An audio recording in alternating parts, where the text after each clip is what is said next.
أستاذة لغة فرنسية بثانوية عبد الكريم الخطابي بالقنيطرة تفجر قضية مثيرة وتتهم مدير المؤسسة بممارسة الضغط النفسي وطلب إدخال نقط لتلاميذ لم يجتازوا أي فروض. القصة بدأت بعد رخصة مرضية امتدت طيلة الدورة الثانية. عند عودتها تفاجأت الأستاذة بأن التلاميذ لم يتم تعويضهم، ورغم ذلك قامت بواجبها وسلمت النقط القانونية.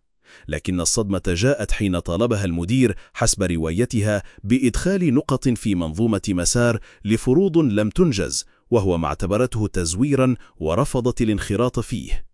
الأستاذة تقول إنها تعرضت لتهديد مباشر من المدير، وأنها اضطرت إلى الحضور يوميا إلى المؤسسة رفقة مفوض قضائي خوفا من تلفيق التهم. تؤكد أنها تعيش اليوم انهيارا نفسيا جديدا، رغم أن لجنة إقليمية كانت قد برأتها في وقت سابق من شكاية سابقة وضعها نفس المدير. ورغم خطورة هذه الاتهامات ما زالت المديرية الإقليمية صامتة ولم تصدر أي توضيح رسمي.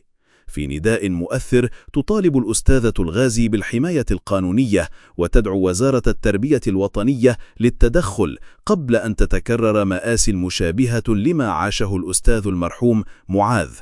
فهل تتفاعل الوزارة أم يستمر الصمت؟